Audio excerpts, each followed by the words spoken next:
Good morning friends, welcome to online study RJT YouTube channel. और EVS की class को आगे कंटिन्यू करते हैं। तो सीटेट जुलाई 2023 एग्ज़ाम के लिए इंपॉर्टेंट क्लासेस आप लोगों के लिए यहाँ पर स्टार्ट की गई हैं। और आज का जो महत्वपूर्ण टॉपिक हमारा है वो है बर्ड नेस्ट, यानी कि पक्षियों के या फिर चिड़ियाओं के घोंसले। ठीक है, हर एक टॉपिक जो है वो आप लोगों के लिए काफ़ी ज़्यादा इंपॉर्टेंट रहने वाला है, क्योंकि वही टॉपिक यहाँ पर लिए गए हैं जहाँ से सवाल आप लोगों के लिए एग्ज़ाम में बनते हैं। ठीक है दोस्तों, तो एक थोड़ा सा अलग तरीके से यहाँ पर आप लोगों को आज की पीडीएफ ये मिलने वाली है। थोड़ा सा इसमें टाइम भी लगा है, मेहनत भी लगी है, तो आप लोग इसको प्लीज़ ज़्यादा से ज़्यादा शेयर कीजिएगा अपने सभी साथियों तक, और कमेंट करके ज़रूर बताइएगा कि इस तरीके से आप लोगों को पढ़ना ठीक लग रहा है। क्योंकि मैटर नहीं करता है कि आप लोगों को कंटेंट किस तरीके से प्रोवाइड कराया जा रहा है, मैटर ये करता है कि जिस तरीके से आप लोगों को कराया जा रहा है वहाँ पर आप लोगों को कितना समझ यहाँ पर आ रहा है। क्योंकि चीज़ें वही यहाँ पर ली गई हैं कि जो आप लोगों के सवाल परीक्षा में आते हैं, चाहे वो हैंड रिटन के थ्रू हो या फिर वो पीडीएफ के थ्रू हो, जैसा भी हो। ठीक है, चलिए स्टार्ट करते हैं। तो टारगेट सीटेट जुलाई 2023 एग्ज़ाम, तो पक्षियों द्वारा बनाए जाने वाले घोंसले। ठीक है, तो कुछ इस तरीके से कोशिश की गई है कि ताकि आप लोगों को अच्छा लगे देखने में भी। ठीक है, तो पहला पक्षी हमारा रॉबिन, इंडियन रॉबिन। ठीक है, इंडियन रॉबिन बर्ड, जिसको हम हिंदी में कहते हैं कलचिड़ी। ठीक है, दोनों नाम याद रखेंगे। जो इंग्लिश मीडियम वाले हैं, जो इंग्लिश मीडियम से तैयारी कर रहे हैं, वो इस तरीके से देख सकते हैं कि भाई इंडियन रॉबिन के बारे में बात हो रही है, और हिंदी मीडियम वाले कलचिड़ी जो है वो नाम ध्यान रखेंगे। अब पक्षियों के घोंसलों के बारे में और पक्षियों के बारे में एक एक दो पॉइंट जो है वो सब में मेंशन किए गए हैं, क्योंकि सवाल कहीं से भी उठ करके आप लोगों के सामने आ जाता है किसी भी पक्षी से। ठीक है, खासियत क्या है कि यह पत्थरों के बीच एक मुलायम घोंसला बनाती है। ठीक है, यह चिड़िया पत्थरों के बीच एक मुलायम घोंसला बनाती है, और यह अपना घोंसला बनाने में टहनी, जड़ें, ऊन, बाल, रुई आदि का इस्तेमाल करती है। ठीक है, यानी कि ये पत्थरों के बीच में जो है वो अपना घोंसला बनाती है। ये इस चिड़िया की खासियत होती है, किसकी? कलचिड़ी, यानी कि इंडियन रॉबिन की। ठीक है, तो ये आप लोगों को पॉइंट याद रखना है, क्योंकि सवाल किस तरीके से आ सकता है कि निम्न में से कौन सा पक्षी ऐसा है जो पत्थरों के बीच में अपना घोंसला बनाता है। आप लोगों को ध्यान होना चाहिए कि इंडियन रॉबिन है या कलचिड़ी है। इस तरीके से सवाल यहाँ पर आप लोगों को देखने के लिए आ जाते हैं। या फिर निम्न में से यहाँ पर पत्थरों के बीच बनाए जाने वाला घोंसला जो चिड़िया बनाती है वो किन किन चीज़ों का इस्तेमाल कर लेती है, तो इनमें से कुछ पॉइंट आ सकते हैं। तो सवाल किसी भी तरीके से आप लोगों के सामने आ सकता है, तो इसलिए यही पॉइंट सवाल सीटेड में आते हैं और वही आप लोगों को बता दिए गए हैं। ठीक है, अगला पक्षी है हमारा डव। ठीक है, यानी कि जिसको बोलते हैं फाख्ता पक्षी। ठीक है, फाख्ता पक्षी नाम याद रखेंगे, और इसको हम इंग्लिश में कहते हैं डव बर्ड। ठीक है, यह मेहंदी की मेंढ में या कैक्टस के कांटों के बीच में अपना घोंसला बनाता है। ठीक है, मेहंदी की मेंढ में या कैक्टस के कांटों के बीच में अपना घोंसला जो है वो बनाता है। तो आप लोग देख सकते हैं यहाँ पर, इसलिए मैंने फ़ोटोग्राफ्स भी ऐसी ऐसी ली हैं कि जिसको देख करके आप लोगों को और अच्छा लगेगा और अच्छे से जो है वो समझ आ जाएगा। तो मेहंदी की मेंढ, यानी कि देखो मेहंदी के पेड़ में भी कहीं ना कहीं हल्के से कांटे से रहते हैं, और यहाँ पर कैक्टस वो तो कटीला पूरा ही होता है, तो उसके बीच में ये अपना जो है वो घोंसला बनाते हैं। ठीक है, अगला पक्षी है हमारा स्पैरो एंड पिजन बर्ड, यानी कि गौरैया और कबूतर।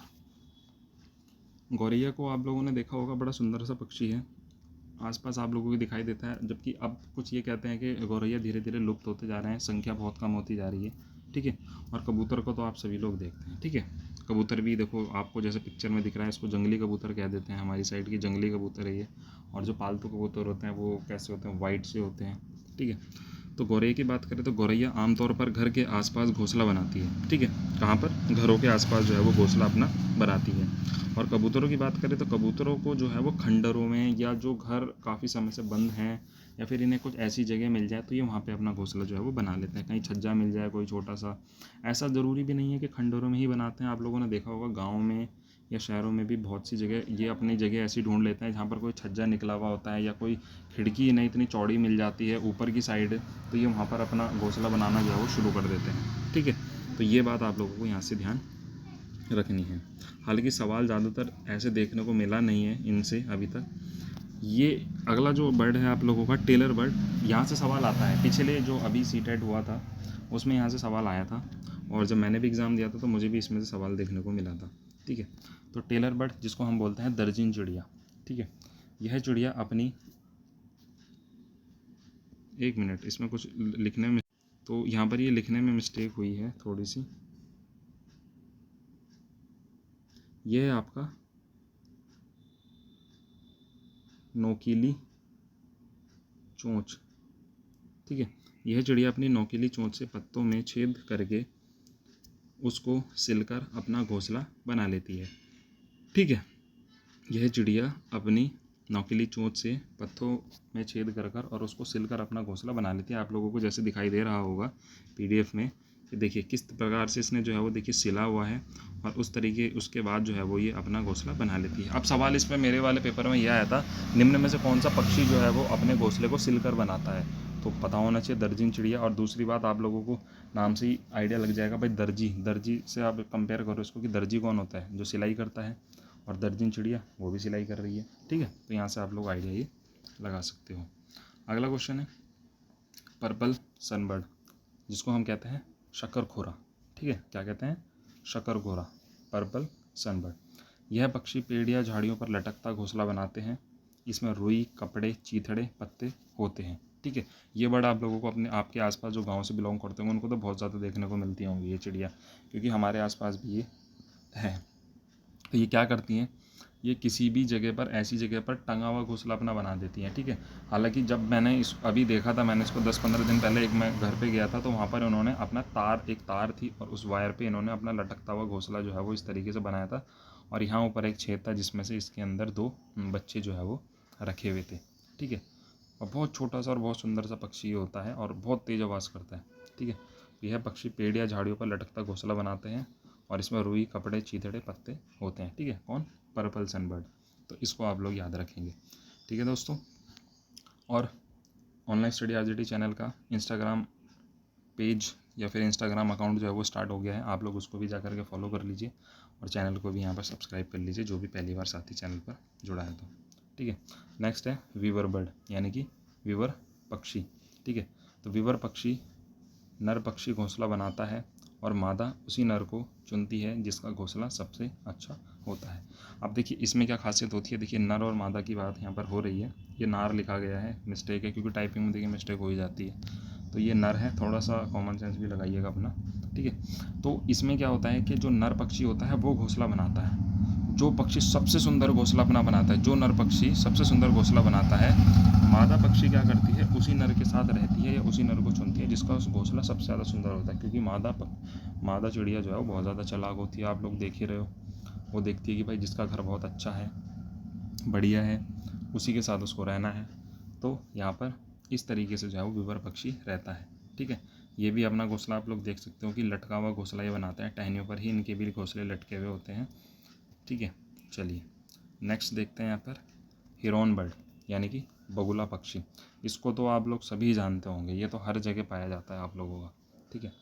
बगुले का आप लोगों ने देखा होगा, एक तो बगुला थोड़ा सा फेमस इसलिए है कि आप लोगों ने जब देखा होगा बगुला अपने कोई जैसे कोई खेत में काम करता है वहाँ ज़्यादा देखने को मिलता है कि ये अपने हेड को उसी पोजीशन में रखता है और पूरी बॉडी का मूवमेंट करवा देता है, ठीक है।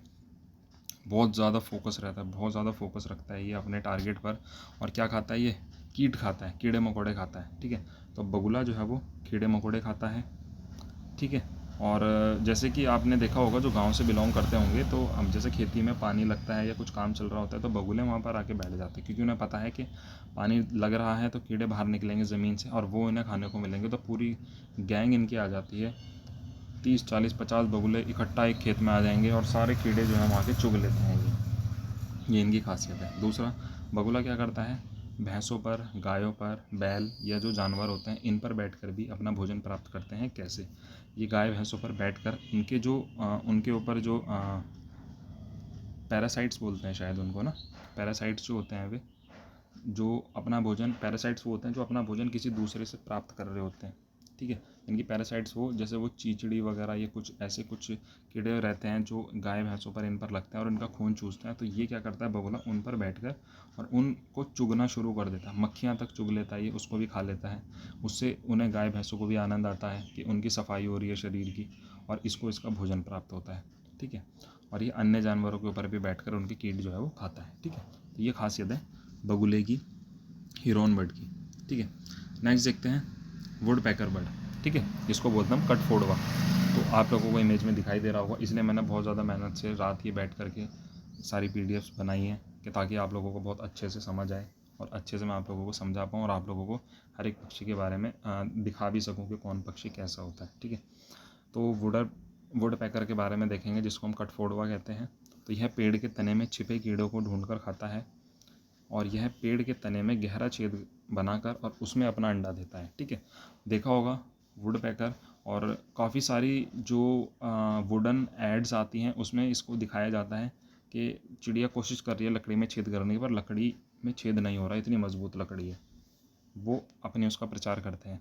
तो वुड पैकर वो होता है जो लकड़ियों में छेद करता है, जैसे पेड़ों में छेद करके वहाँ पर अपना घोंसला बना लेता है, वहाँ ये अपने अंडे देता है और वहीं पर अपने बच्चे इनके रहते हैं और ये वहीं पर भी ये रहते हैं। ठीक है, तो ये वुड पैकर है, कठफोड़वा जिसको हम कहते हैं। अगला पक्षी है क्रो, यानी कि कौवा।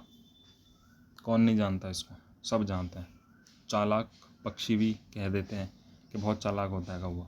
ठीक है, एक आँख से दिखाई देता है इसको। ठीक है, गांव में बोल देते हैं कि एक ही आँख से दिखाई देता है इसको। इसके बारे में देखिए कि कौवा के घोंसले लोहे के तार टहनियों से बने हुए होते हैं, यानी कि ये अपने घोंसले में लोहे के तार और टहनियों का इस्तेमाल करता है। यह अपना घोंसला पेड़ की सबसे ऊंची डाली पर बनाता है। ठीक है, कि वहाँ पर एक तो इसको कोई परेशान ना करे, दूसरा ये सबसे ऊपर रहना चाहता है, तो इसलिए थोड़ी राजाओं वाली फीलिंग लेने के लिए सबसे ऊपर अपना घोंसला जो है वो बनाता है। पेड़ की सबसे ऊंची डाल पर घोंसला बनाता है, दिख रहा है आप लोगों को इमेज में। कौवे के घोंसले में कोयल अंडे दे देती है। अब कोयल जो है आप लोगों को पता है वो चालाक होती है। ठीक है, तो कौवा वैसे तो अपने आप को बहुत ज़्यादा चालाक बनता है कि घोंसला ऊपर बना लूँगा तो बस मैं ही हूँ जो भी हूँ। अब कोयल इनसे ज़्यादा चालाक रहती है। कोयल क्या करती है, अपने अंडे चुपचाप इनके घोंसले में दे करके आ जाती है और कौवे को इतना आइडिया नहीं लग पाता कि अंडे मेरे हैं या कोयल के हैं या कैसे हैं। और वो बेचारा उन्हें सेता रहता है और जब बच्चे निकलते हैं तब पता चलता है कि ये तो कोयल के अंडे थे। ठीक है, तो थोड़ा सा इसकी चालाकी को ढीला कौन कर देती है, कोयल कर देती है। तो ये कौवे के बारे में था। ठीक है दोस्तों, ऐसे सवाल आते हैं। आप लोग सोच रहे होंगे कि ये सारी चीज़ें हमें पता हैं, पर सवाल ऐसे ही आते हैं। बहुत सी चीज़ें ऐसी होंगी जो आपको इसमें से भी जब पेपर आएगा ना सामने, घूम जाओगे, उस समय पर लगेगा कि ये चीज़ हम पढ़े हुए होते तो शायद वहाँ बात बन जाती। क्योंकि नॉर्मली हमें भी लगता है कि हमें ये चीज़ें पता हैं, बट बहुत सारी चीज़ें देखो, एक एक लाइन एक एक शब्द जो लिखा हुआ है ना, इन्हीं से सवाल बनेगा, इन्हीं से सवाल आएगा, बाहर नहीं जाएगा कहीं भी। इस चीज़ का आप लोगों को ध्यान रखना है। नेक्स्ट है आउल, उल्लू। उल्लू के बारे में देखिए कुछ चीज़ें यहाँ पर महत्वपूर्ण है कि यह एक निशाचर है जो अपनी गर्दन को पीछे की ओर घुमा सकता है। ठीक है, पहली चीज़ यहाँ पर ध्यान रखनी है कि यह एक निशाचर है। अब निशाचर पक्षी अगर पूछ ले और ऑप्शन में दे दे काफ़ी सारे, तो आप लोगों को पहचानना है कि वो उल्लू की बात हो रही है। ठीक है, निशाचर मतलब जो रात में जगने वाले होते हैं उनको निशाचर कहते हैं। और ये अपनी गर्दन को पीछे की ओर घुमा सकता है, यानी कि कहते हैं कि 260 डिग्री से 270 डिग्री तक ये अपनी गर्दन को घुमा सकता है। यानी कि जितना ज़्यादा मैक्सिमम ये अपनी गर्दन को पूरा रोटेट कर सकता है। 360 तो नहीं, पर 260 270 तक इसका अनुमान बताते हैं। ठीक है, यह पेड़ पर खोखली जगहों पर रहते हैं, यानी कि पेड़ पर कोई खोखली जगह होंगी तो वहाँ पर जो है वो ये रहते हैं। और रात में ये जगते हैं, आप लोगों को पता है। और एक खासियत बात आप लोगों को इस बिंदु को हमेशा याद रखना है कि जो पक्षी रात में जगते हैं तो वो क्या होते हैं, उनको चीज़ें जो हैं वो, यानी कि जो भी चीज़ें होती हैं वो सफ़ेद या काली दिखाई देती हैं, यानी कि ब्लैक एंड वाइट उन्हें दिखाई देती है। ठीक है, ये आप लोगों को याद रखना है यहाँ से। ठीक है, तो उल्लू के बारे में इतना ही है। अगला पक्षी है मैना। ठीक है, इसको तो देखा ही होगा आप लोगों ने। ठीक है, खासकर इसके लिए कहा जाता है कि ये रेगिस्तान में मैना चिड़िया जो है वो पाई जाती है। ठीक है, बट नॉर्मली ये दिख जाती है, सब जगह दिख जाती है। ठीक है, तो मैना जो है वो अपनी गर्दन को झटके से पीछे कर लेती है। ये सवाल बना था पिछली बार भी, निम्न में से कौन सा पक्षी झटके से अपनी गर्दन को पीछे कर लेता है या झटके से अपनी गर्दन घुमाता है, तो वो कौन है, मैना है। ये सवाल बहुत बार आया है सीटेट के अंदर। तो इस तरीके के सवाल आप लोगों के उसके अंदर देखने को मिलेंगे। तो इसीलिए आप लोगों से कह रहा हूँ कि बहुत ही ज़्यादा ध्यान से और फोकस के साथ आप लोग जो है वो पढ़िएगा। ठीक है, जिनको PDF चाहिए होगी वो कमेंट करके बता देना, PDF आप लोगों को व्हाट्सएप ग्रुप में प्रोवाइड करवा देंगे। ठीक है, तो मैना के बारे में आप लोगों ने जाना कि ये अपनी गर्दन को झटके से पीछे कर लेता है और रेगिस्तान में मैना चिड़िया जो है वो पाई जाती है। ठीक है, तो ये तो हमारे पक्षियों के बारे में हुआ जिनसे सवाल आप लोगों के बनते हैं। इन्हीं पक्षियों से सवाल बनते हैं। आप लोग चाहो तो आप लोग थोड़ा सा और डेप्थ में इनके नाम लिख करके और ज़्यादा डेप्थ में गूगल पे सर्च करके या कहीं भी बुक से पढ़ सकते हो। बट फ़ायदा नहीं है, टाइम वेस्ट होगा। यही से सवाल आप लोगों के देखने को मिलेंगे। मैं सोच रहा हूँ कि जैसे जैसे आप लोगों के जो जो टॉपिक ये हो जाएंगे, उसके बाद इन्हीं टॉपिक्स के सवाल आप लोगों को मैं करवाऊँ, ठीक है। वो आप लोग मुझे कमेंट में बताना कि 50, 60, 100 क्वेश्चनों की एक सीरीज़ ला करके ऐसी PDF के माध्यम से वो आप लोगों को करवा दी जाए, ठीक है। इंस्टाग्राम को फॉलो कर लेना, क्योंकि वहाँ पर लगातार रोज़ के सवाल आप लोगों को मैं प्रोवाइड करा रहा हूँ, ठीक है। कुछ महत्वपूर्ण बिंदु हैं आप लोगों के लिए जो जानना बहुत ज़्यादा ज़रूरी है इस पक्षी टॉपिक से। तो पहला पॉइंट है कि पक्षियों की चोंच में दांत नहीं होते हैं, ये आप लोगों को याद रखना है। और पक्षियों के पंख उड़ने, सर्दी गर्मी से बचने हेतु रूपांतरित होते हैं, ठीक है। फैदर बोलते हैं जिनको। तो क्या होता है इनसे कि भाई ठंड में भी बचाव कर रहे हैं, उड़ने के भी काम आ रहे हैं, और देखने में भी देखो भाई सुंदर लगते हैं। उसी से तो खूबसूरती है। पंख हटा दो तो क्या चिड़िया सुंदर लगेगी आप लोगों को? बड़ी अजीब सी लगेगी। तो इन चीज़ों के लिए आप लोगों के पंख काम आते हैं, ठीक है। पक्षियों के हृदय के 4 कोष्ठक होते हैं, यानी कि 4 चैम्बर होते हैं, ये आप लोगों को याद रखना है। और इतना ही याद रखना है, ज़्यादा डेप्थ में इसमें नहीं जाना है कि भाई क्यों होते हैं, क्या होते हैं, क्या कारण है, क्या नहीं है। वो ज़्यादा फिर आप डेप्थ में साइंस में पहुंच जाओगे, वहाँ तक जाने की ज़रूरत नहीं है। इतना आप लोगों को सिर्फ ये याद रखना है कि उसके 4 कोष्ठक होते हैं हृदय के। अगला है, यह केवल अंडे देने के लिए घोंसला बनाते हैं, ठीक है, वरना ये उड़ते रहेंगे या पेड़ पे सो जाएंगे। और जब इन्हें अंडा देना होता है तो उसे एक सेफ़ जगह रखने के लिए, उसमें से बच्चे निकालने के लिए इन्हें घोंसले की ज़रूरत पड़ती है। अगला पॉइंट है कीवी, पेंगुइन, रिया, ऑस्ट्रिच। यह पक्षी ऐसे हैं कि जो उड़ नहीं सकते। ये पक्षी हैं बट ये उड़ नहीं सकते। ये आप लोगों को 4-5 नाम ध्यान रखने पड़ेंगे, ठीक है। ये उड़ नहीं सकते। पक्षियों की हड्डियाँ खोखली होती हैं और उनमें हवा भरी होती है, ठीक है। यानी कि जो पक्षी की हड्डियाँ होती हैं वो खोखली होती है अंदर से, और उनमें हवा होती है, तभी तो इतनी हल्की होती है।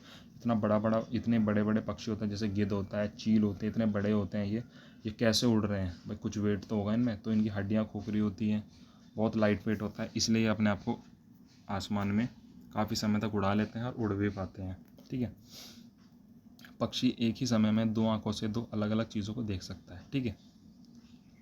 अब हमारी ये चीज़ें क्यों हैं देखो, अब इंसान की आंखें कैसी? इंसान की आंखें तो देखो सामने हैं, तो ये सामने फोकस करेंगे। और पक्षी की एक आंख तो इधर है और एक आंख उसकी इधर है, तो वो उसको सामने तो नहीं लेकर के आएगी ना, उसका फोकस सामने नहीं रहेगा, उसका फोकस एक अपनी दाईं और एक अपनी बाईं ओर रहेगा। तो इसलिए वे एक समय में 2 अलग अलग चीज़ों को देख सकते हैं, ठीक है। अगला पॉइंट है कि पक्षी देखने हेतु अपनी गर्दन को ज़्यादा घुमाते हैं, क्योंकि उनकी आंखों की पुतलियाँ घूम नहीं सकती, ठीक है। यानी कि पक्षी को अगर कहीं कुछ देखना होगा तो वो अपनी जो है वो गर्दन को घुमाएंगे, क्योंकि उनकी पुतलियाँ नहीं ज़्यादा घूम सकती, तो इसलिए उन्हें अपनी गर्दन को घुमाना पड़ता है, ठीक है। और लास्ट है यहाँ पर, चील व गिद्ध हमसे 4 गुना ज़्यादा दूर तक देख पाते हैं। यहाँ से सवाल बनता है, ठीक है। पॉइंट एक ही है बट सवाल बनता है कि निम्न में से कौन सा पक्षी इंसानों से 4 गुना ज़्यादा देख सकता है? तो वो एक चील है या फिर गिद्ध है। गिद्ध यानी कि वल्चर। वल्चर को हम सफाई कर्मी भी कहते हैं, ठीक है। ये सड़ी गली चीज़ें, या जैसे कोई जानवर मर जाए और उसको कोई जानवर खा लेते हैं, तो बचा हुआ जो मांस रहता है, सड़ा हुआ पड़ा हुआ रहता है, उसको ये खाते हैं। तो ये सफाई कर्मचारी भी खाए जाते हैं अर्थ के, ठीक है। तो ये हमसे 4 गुना ज़्यादा दूर तक देख सकते हैं, क्योंकि आपको पता है कि चील बहुत ऊंचाई पर उड़ती है, गिद्ध बहुत ऊंचाई पर उड़ता है। वहाँ से इन्हें एक ज़मीन पर घूम रही चींटी तक का पता चल जाता है कि यहाँ पर चींटी है, यहाँ पर एक रोटी का टुकड़ा पड़ा है। तो इतनी शक्ति होती है इनकी आँखों में, ठीक है। बाकी तो आप लोगों को बहुत सारी चीज़ें तो खुद ही आप लोगों को आइडिया लग गई होंगी या पता ही होगा, ठीक है। तो दोस्तों, आज की वीडियो कैसी लगी? वीडियो को सब्सक्राइब कर लेना चैनल को, और वीडियो को लाइक और कमेंट ज़रूर करना अगर आप लोगों को आज की वीडियो अच्छी लगी होगी, क्योंकि इस वीडियो पर थोड़ी सी मेहनत की गई है आप लोगों के लिए कंटेंट ढूंढना। और लिखा हुआ था कंटेंट तो मेरे पास वैसे, ठीक है, बट इसको किस तरीके से आप लोगों को दिखाना है कि फ़ोटो वगैरह ये सब, ठीक है, वो आप लोग ध्यान रखिएगा। और इस पर ध्यान रखिएगा, ठीक है, ये नौकरी वगैरह नहीं है, ये नौकीली चोंच है, ठीक है। इस चीज़ पर आप लोगों को ध्यान रखना है, ठीक है। चलिए, मिलता हूँ आपसे नेक्स्ट वीडियो में नेक्स्ट अपडेट के साथ, और वीडियो को शेयर करना। Thank you.